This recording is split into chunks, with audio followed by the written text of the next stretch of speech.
Can I firstly say I'm really encouraged by the number of partners that are sort of attending today, from a number of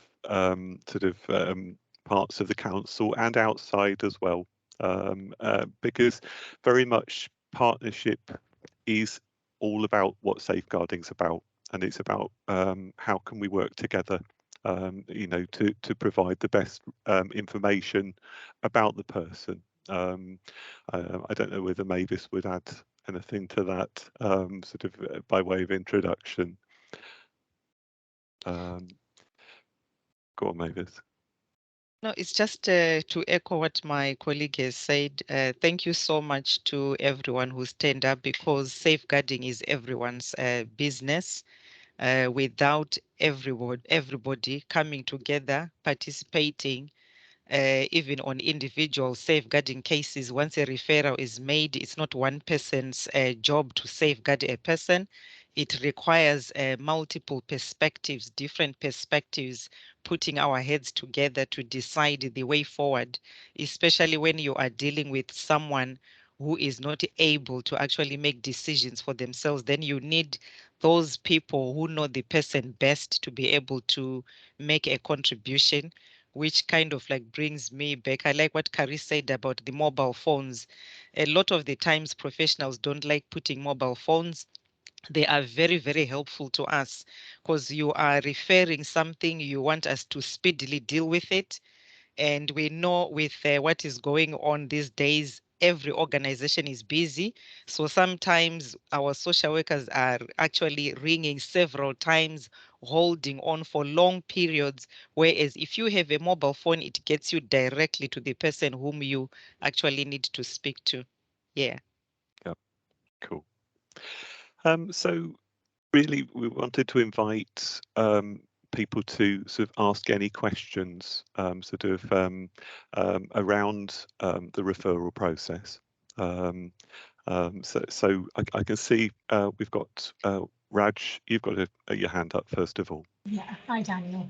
Hi. So just a question around identifying victims of abuse. So say if social worker goes out, what sort of training have your practitioners had to identify where somebody might be a victim of a form of abuse, where the victim is unable to openly disclose that they are and openly access support? Yeah, all of our social workers have recently had the training on MARAC and completing the DASH risk assessment. Obviously for other partners, MARAC is an extension of safeguarding, which is multi-agency risk assessment conference basically, and it's a partnership, isn't it? Sort of across partners, including police, probation, adult social services, children's, etc. And it's adults who have sort of domestic violence situations, isn't it? I don't know if you want to give any additional information, Raj, to add to that. I think with MARIC, it's more of a process to a forum to discuss and a safety plan for victims of abuse. I think I'm querying more around training where if it wasn't openly identified and you wasn't able to do a DASH risk assessment, what sort of training have practitioners had to be able to identify that without somebody openly telling them that they're a victim? And the reason I asked that question is we've done a lot of work. We're across the region, and we've done a lot of work with another local authority where it was been identified that social workers were supporting clients, however, were not referring on because they hadn't identified abuse. So I think I'm just on that, because the MARIC process is brilliant. I do think that is very important. I think particularly given the recent recommendations from the two safeguarding inquiries, regarding Arthur and the other one as well, that were very much about sort of information being gathered, sort of, and I think the difficulty of gathering that information when people don't automatically disclose. So I think that type of training would be extremely valuable. Mavis, I see you've got your hand up. I wonder if you want to respond. Yeah, it's we as a council, we have training for not just social workers. All employees should have done some form of safeguarding. Safeguarding awareness is the training that goes through all types of abuse, and also trying to identify things, telltale things you may just look at and think, oh, maybe this is that person's personal hygiene level standards. It could be an indication that somebody is actually being abused. If somebody, for example, is excessively using, say, the food banks, you start to kind of like ask yourself as a professional, why are they constantly asking for vouchers for the food bank? Is it a simple issue that they are utilizing free money, or is somebody actually taking their money?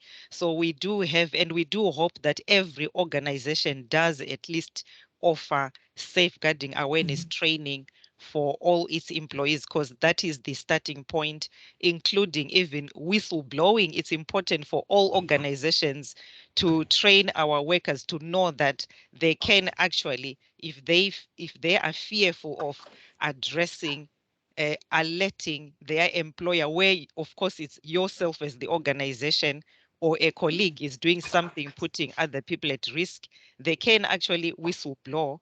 So it's the training. It all really, I would say the important issue is training and training, and you can't train somebody in safeguarding once and say, oh, they are trained. You need to refresh that training, to bring to attention trends.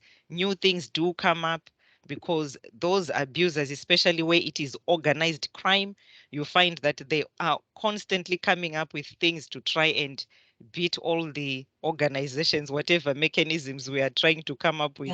They are also upping their game to kind of like put blinkers on us, so we are not able to identify that abuse is happening. Brilliant, thank you, Mavis. I would also add, Mavis, as well, that staff are also provided with motivational interview training as well, which is another mechanism for people to get people to have difficult conversations with people. That is offered as a standard as well. Across the council. But I think we may revisit, what you were sort of mentioning earlier on as well, whether we can possibly invite you to a future team meeting, if that's an idea. Cool. Thank you both. Thank you. Can we extend it to anyone else if you've got any further questions, sort of regarding the form?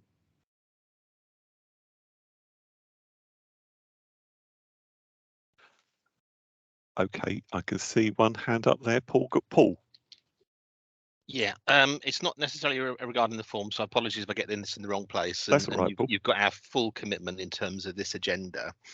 I think there's two things where we can help even more, and that is how can the communities help, and how can we involve them in this journey and system. And secondly, involvement in future developments, and this is not a criticism, so please don't take it that way. Yep. This is a really structured approach to safeguarding. I feel that children's, for instance, when I'm referring to the MASH, it's the police and children's services and others. And I just would like a view about future developments, just to give us comfort that this is a step change, but there'll be other improvements, if that makes sense. Yep. I am aware that it is work in progress, Paul, and that they are looking at different options, in terms of working together. I don't think that there are any firm decisions at this point, but I do think that they are looking at how we can work differently. So you mentioned as well, Paul, how communities can help. Do you want to say a bit more about that? So as an amateur in this world, my view is that we need to stop the narrative of debate of abuse in communities that makes it even remotely acceptable. So that issue around personal responsibility, I think, is a key issue for us to promote. And secondly, our community groups come into contact with thousands of individuals on a daily basis, and therefore will come across and refer in. And I know they do already refer in victims of abuse. So it's just about how we ensure that they're in the same place. I'm not sure if there's anybody in the call from the voluntary and community sector, but I think we should make sure that they hear the message as well. Yeah. If I can invite Kellyanne to just sort of share how we link up with our community colleagues. Yeah, I mean, with our voluntary community sector are involved as part of the Walsall Safeguarding Partnership, so we do have links in, and when things like this are advertised, it's obviously gone out to them as well, and we'll make sure that the video goes out to them, because absolutely agree, Paul, they're having so much contact with very vulnerable adults on a daily basis, so it's really about how we make sure that they understand what the referral process is. From adults and children's, so there's lots of work happening around that. So they do get the communication, and we work with services such as One Walsall, who oversee voluntary community sectors. So they are very much involved as part. They are a member within our partnership. I don't know whether also, Kellyanne, you can add anything in terms of the future direction in terms of safeguarding, or is it too early at this point? To give any further? I do think it's too early. I know conversations are happening. I mean, as part of the there's lots of things happening around sort of self-neglect at the moment. In particular, we do have a self-neglect subgroup. Self-neglect is one of the key priorities for the Walsall Safeguarding Partnership. So that's obviously a key priority for absolutely everybody that sits within this meeting today, because you're all part of that partnership. And around exploitation as well, and making sure that pathways and processes. I understand what you're saying, Paul, around obviously you going to MASH for children's in Walsall is very different to adults. I'm not aware of anything that's going to be in the foreseeable. And I know there's been lots of changes within adult social care with staffing structures, and they're making amendments to that. So I think when they've got that structure in place, that will be potentially something that is looked at. Yeah. Is that okay? Maybe go on. Yeah, I just wanted to concur with what Paul said about kind of like reaching a stage where really the message needs to go out that any form of abuse is not acceptable, especially with organizations. We are relying on the organizations themselves to be screening people who are getting employment into social care and the like, but it's out there in the community. It comes across as if it becomes acceptable to take advantage of those who are vulnerable. You have got the elderly, especially during this COVID, people targeting them because they are elderly, they are vulnerable, they are isolated from their family. People, you get simple things like, oh, you know what, this is what's happening on your roof. And the unsuspecting elderly coming from another generation thinks, oh, here is a caring person, and they do portray themselves as very caring. Oh, go ahead and do the work, but they haven't done anything. And they don't know exactly, even if that work were done, that it's probably something that would cost £200. They go out and sign a check for a huge sum of money for work which actually wasn't existent at all and hasn't even been done. It's financial abuse. There is quite a lot of it going on. And the only way really you can try to catch people, punish them, but sometimes we need a rehabilitative process to kind of like change people's mindsets that it is not right you find a gentleman is terrorizing, physically abusing 3 ex-girlfriends and their families. People like that, they are really sick in their minds. The only thing is to try and actually rehabilitate such a person, because some people are quite a constant a source of risk. Say in Marak, you tend to know them that this person actually has these criminal records. Every relationship they get into, they are grooming the person into submission, and subsequently it's going to be domestic abuse, financial abuse, and all sorts. So I do concur with you, Paul. I think the key thing I'd like you to take away from our community sector is that we are 100% supportive of you on your journey and want to get this right with you. Real. Yeah. I've seen some excellent examples, Paul, as well, of safeguarding that we've worked alongside trading standards as well. And I can see that we've got trading standards colleagues on the call today. So I think it's those types of partnerships that are really valuable. For I think diverting and where possible, I think it's a bigger picture than we can look at just ourselves, and that's why it needs that sort of joined up approach, really. I don't know if I can bring in any of our other colleagues to comment at this point, because it's an open discussion, so please feel free to contribute. Okay, does anybody else have any further questions on the referral form? I have got some further feedback from the team, because I feel it's important to include the social workers that are working in our safeguarding team on a daily basis, and I'll just share their contributions as well. They felt that as full information. Oh, I can see a hand up first of all, but do we want to deal with that first? Yes, please. Yes, that would be helpful. Hi, my name's Shabnam. I'm the Deputy SARC Manager for the West Midlands Adult SARC.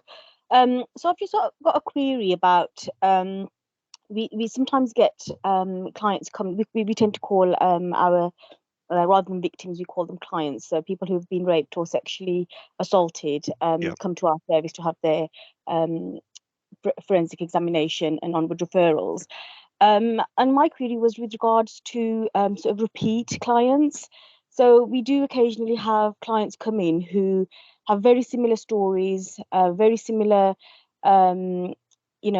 offences have occurred. Different perpetrators usually, but obviously the same client. And we've done referrals for them because we do think that they're a vulnerable adult and they're perhaps getting into situations where they are being assaulted and people are taking advantage of them, and they end up coming to the SARC either with the police or as a self-referral. My question actually is, what more can be done to safeguard people like this? Obviously, you can't stop them from going out and meeting people, and these things. It's like they're being targeted, but they're not necessarily being groomed, because it's always different people and it's always different situations, but it always ends up in the same manner, if you know what I mean. Yeah. Can I just ask what your organisation deals with specifically? Because so we're a sexual assault referral centre, so we'll do the forensic examination following the assault, and then either we'll give those forensic samples to the police if they come in with the police, right. Or we'll keep them in our freezers if they come in as a self-referral, just so that they can think about it, and if they change their mind, we'll then give give them to the police. But we also do lots of referrals for ISVA, safeguarding, alcohol and drug addiction services. Anything the client needs, really, we'll refer them on for. Yeah. Obviously, if in response to your question, I think if you can put on the referral, where it is a repeat concern, and obviously we have sort of note of previous safeguardings on our system as well. And we do sort of make note of that in our initial screening, because very much our information is about sort of doing the lateral checks on each individual case and looking at the previous history, and any patterns or trends will obviously flag the urgency and priority that we give that particular case, and obviously we would look at that in our initial planning, and obviously the strategy plan that goes to the locality if we deem that it's appropriate to move that case to a full Section 42 inquiry. Mavis, do you want to respond at all? Yeah, I was just thinking that it's a very difficult area, not just in relation to sexual assault, but other forms of safeguarding as well, where you get repeat referrals for the same person, either same victim, same source of risk or different source of risk. It's kind of like difficult really to say, how do you address it? So in some instances, it's people who shouldn't even need to be safeguarded. But sometimes as a local authority, we end up going down the non-statutory route to try and address a person's risk. So sometimes we're employing our legal services to say, is there a way we can deal with this thing? But so we will follow legal, what they say, to say, there's no legislation for you to explore to try and turn around this situation. In some instances, you can actually address the risk, especially say with learning disability. It can be an issue that you are getting a 21-year-old young adult. They are not exactly so streetwise. They don't know exactly how to interact or how to tell that this person approaching me, befriending me, is not necessarily a friend. So in situations like that, you can refer somebody, say, to sex education or to relationships, how to manage relationships. But then you get to some instances where people have got capacity, especially where it's mixed with say drugs. We recently had a case where this person is actually in employment. So in the end, what was kind of like coming through was that whilst this person had actually been referred by somebody, they could actually be a source of risk and responsible for recruiting other people, because it was a person, they are holding down quite a good job, but they were at risk of exploitation uh, via drugs. Either they are actually being exploited themselves and also being used to exploit other people. We work with the Mental Capacity Act, which can be quite tricky to actually pin down to say this person truly lacks capacity, or it's their circumstances, especially where you have got long-term abuse or a background of trauma and disadvantage. It can become very, very difficult because the person seems to have the mental capacity, but you have to take into consideration that the person may not know any better. And then whilst exactly as you are saying, you are worried this is becoming repetitive, it's finding organizations out there with the funding to work with people to get them out of that situation where a woman or a man keeps on becoming a victim, say, of sexual assault, but they are entering a relationship like everybody else. They simply want a genuine relationship, somebody to love them, but each time the trend is they end up being being targeted or victimized by exactly the person who was expressing love towards them.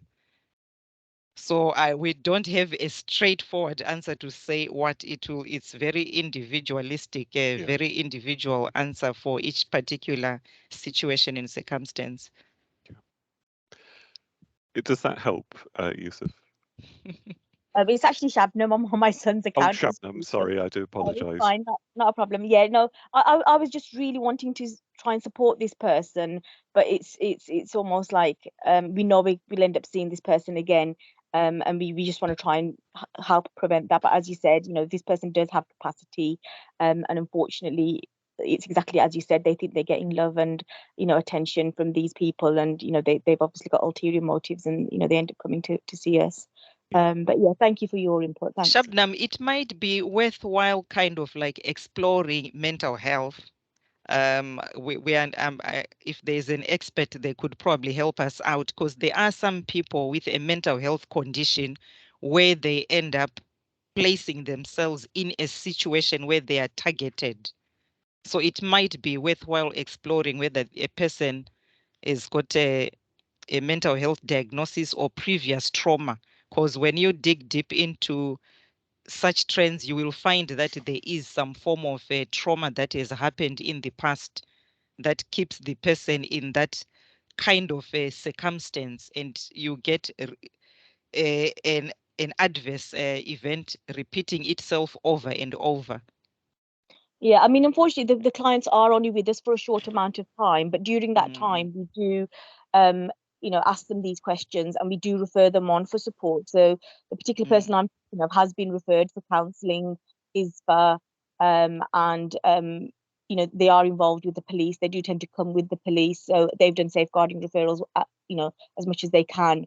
But it's you can't stop people from getting into relationships, basically. So this person unfortunately does get into the types of relationships where they are going to be targeted, as you said, and abused. So yeah, I think I'll just have further discussions with my team and see if there is anything further that we can do. Thank you. That's okay. I see that we've got another hand up, which I think is Vanessa. Hello, it's just a question that we have somebody that we know that has the initial abuse, which was domestic violence, was reported in Walsall, and she then lived in Walsall, but she now has ongoing needs but lives out of the area now. Would we still be able to refer through the Walsall one, as it was the initial abuse happened there, or would we have to go elsewhere? It does depend on the local authority where the person's living. So if the person has moved, if it's regarding safeguarding, you would need to contact the the local authority where that person is actually residing. If that makes sense, Vanessa. Okay, that's great. Thank you for your help. That's okay. Does anybody else have any other questions? If I can sort of just share with you before any further questions, what a good referral looks like from the team's perspective. Obviously, if you can ensure that you include as full information as possible, read the incident, when it occurred, how, what happened. If you can include as much information as possible from the person, obviously correct details of the person, including their NHS number. That's really valuable in terms of identifying that person. If it's an organisation, and there's more than one person that's involved, we need you to send a separate safeguarding inquiry per person, rather than including it all on the one inquiry. Because obviously we have to look at each individual separately, but we would also treat it together as well. So, but we do need to sort of log the information for that person. Also, that we have correct GP details so on the system, next of kin details, source of risk details. They're all important information. The other information that's also important to us is what actions have been taken to minimise risk, sort of initially by yourselves in terms of immediate safeguarding. If you can sort of include as much information as possible about that as well. If the person has a need for social care as opposed to safeguarding, we would encourage partners to sort of refer through the initial intake team in the usual way, rather than on a safeguarding form. Sort of if there's not a concern about that person's welfare, but you feel that there's an unmet need regarding sort of a person's social care. And I think that in respect of that, I think Caris made reference earlier on to the self-neglect pathway, which obviously needs to be considered first as well. And one of those sort of inclusion parts of that pathway is that we think of a social care assessment as part of that pathway. Mavis, I don't know if you want to add anything to any of those contributions to expand at all.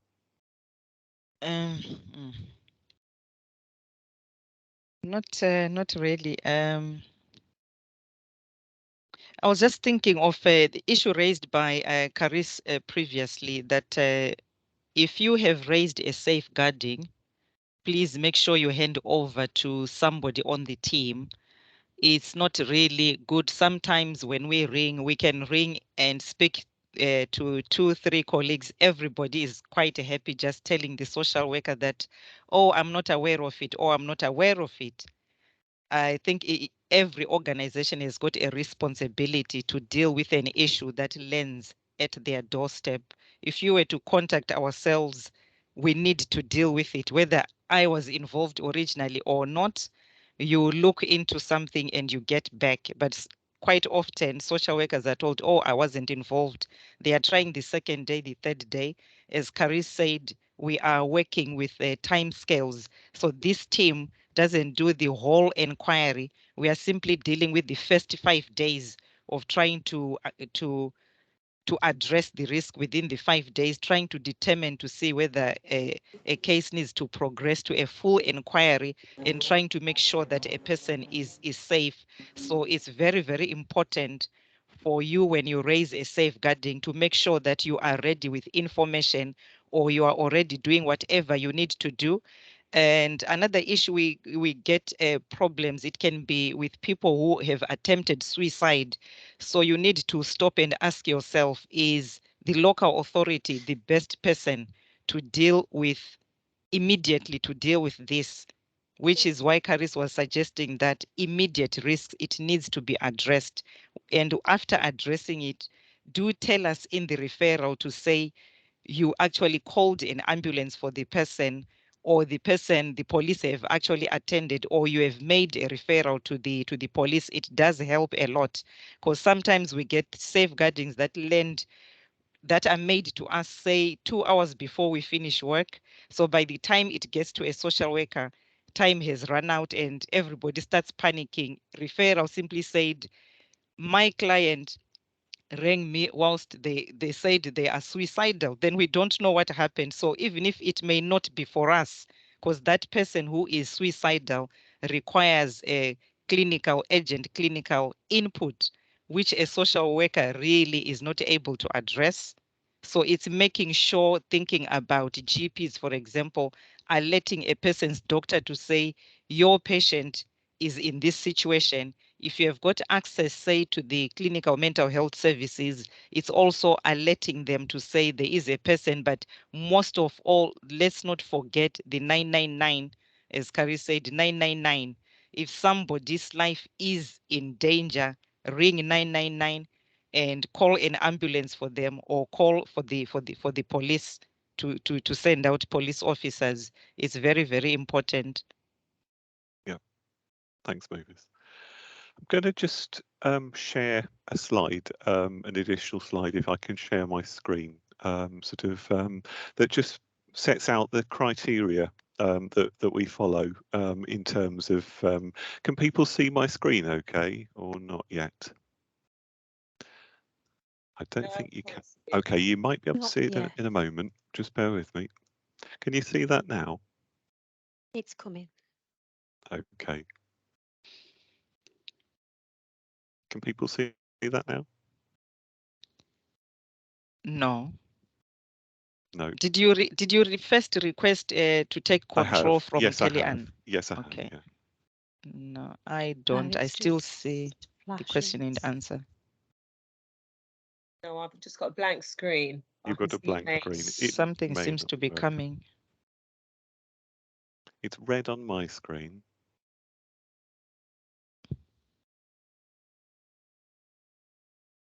You should be able to see section 42 criteria when the local authority has reasonable cause to suspect. Well, basically, make sure you're sharing your desktop. Just bear with me. I'm going to go back to it. Right. Okay.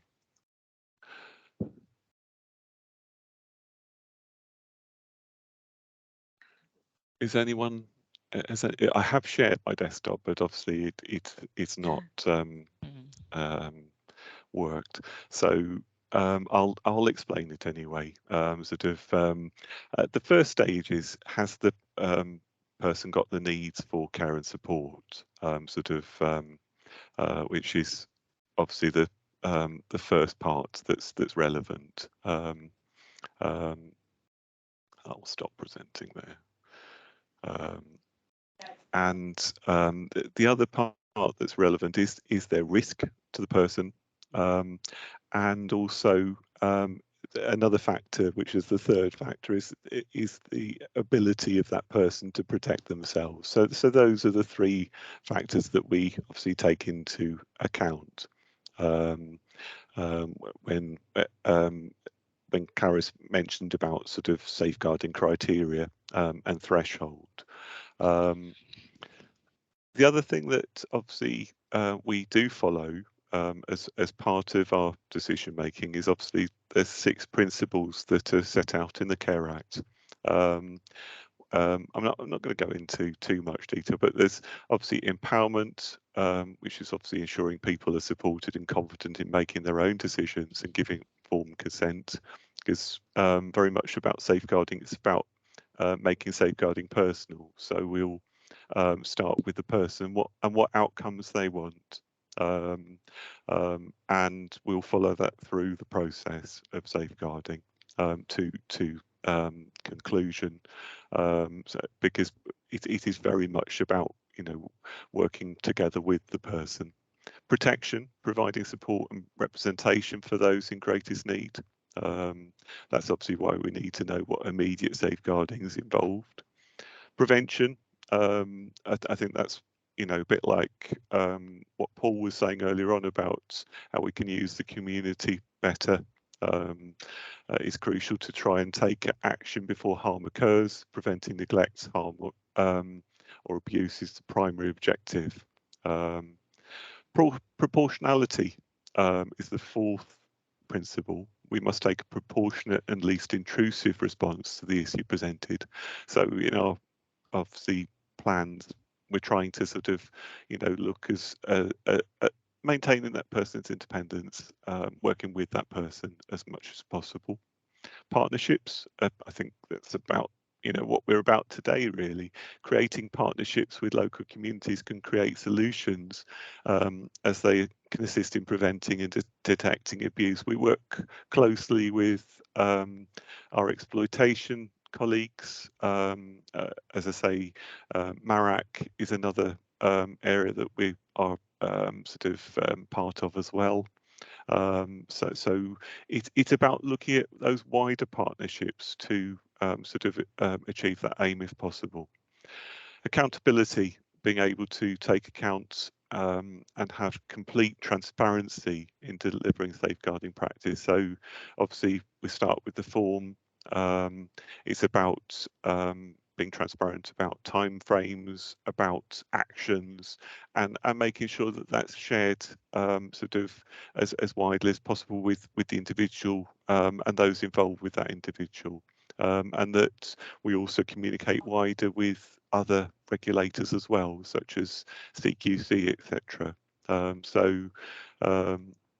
think it's just important to know where we're coming from, really, in terms of underpinning sort of legislation. Mavis, I don't know if you wanted to add anything to any of that.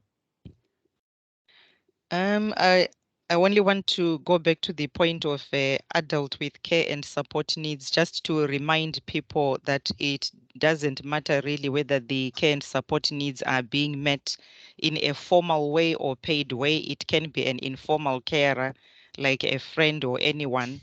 So just bear that in mind. And also just to say, after this, you may still have questions. You are thinking, oh, but I've got questions about filling this form, or whether I should actually be filling this form or not. You are welcome to give us a call. You're welcome to give us a call if you've got something complex you want to discuss, you are not so sure, as long as it is not very urgent. If it is something urgent, just provide as much information as you can and make your referral in the usual sense. But we are also available to offer guidance via telephone 0300 555 2922. That's our telephone. Some people do ring us to say, I just wanted to discuss this and that with you before I make a referral. So that's acceptable as well. But remember, it is always important to safeguard a person than to fail to safeguard a person. So if you are in limbo, just send in the safeguarding and we will screen it. Sorry, Mavis. I'm just responding to Vanessa's point in the chat. Obviously, we do deal with out of borough people. For example, if they live in a care home in our area and are funded by another local authority, we would get involved in that case, because obviously it's in our patch. Sorry, the question, Mavis, is can I just clarify, if the abuse happened in Walsall and they have a Walsall GP but live out of the area, we can't refer to Walsall? Do you want to comment on that? Yeah, with safeguarding, the responsible local authorities are responsible to take the lead of investigating the safeguarding in the initial instance. That is wherever the abuse took place. So if it takes place in a supermarket in Walsall, even if the person is from another area, it means Walsall, then they have got that responsibility to investigate that abuse. Yeah. So that's how you think about safeguarding. Where did it appear? Where did the abuse take place? Which local authority? That's where you send the referral. It doesn't matter that the person was just a visitor in that local authority, or that they are living there, but they are actually funded by another local authority. It doesn't matter. It's important for us to know who is funding this particular person, because then we also have a duty to inform, say, Dudley, to say, your person whom you placed in Walsall, abuse has taken place and we are investigating it, and we will inform them of the outcome, or we will work together where by way of addressing that abuse, it requires, say, changes to the care package and the like. We will be working with the social worker from that other local authority. I hope that helps, Vanessa. We've also got a comment in the chat from Samantha. Does Walsall cover Wolverhampton, no, that would be Wolverhampton that you'd need to contact if it happened in Wolverhampton local authority. Does anybody else have it? Go on, Mavis. I think in relation to that, with boundaries, for anything that you draw their boundaries. Yes, of course. There are parts. Yeah, that, you can have fall into our somebody area.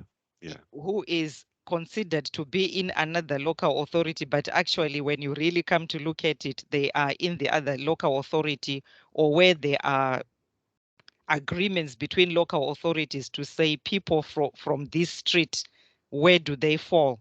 So yes, so just to you can refer to either local authorities where you are doubtful, or you can ask the person to whom do they pay their council tax. Sometimes it can actually indicate who the local authority is.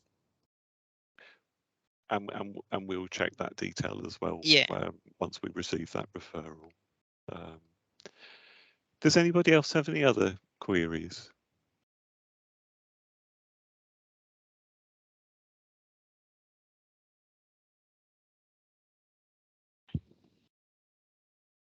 Kellyanne, is there anything else that you wanted to add?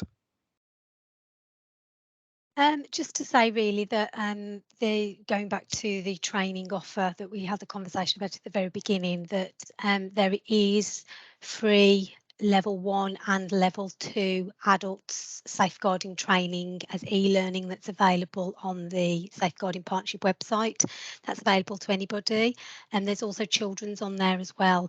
And the Competency Framework, if you're not sure what level you need for the role that you do, the Competency Framework sits on the website under the training element, so that you can have a look at that and see and make sure that you are up to date with your safeguarding training.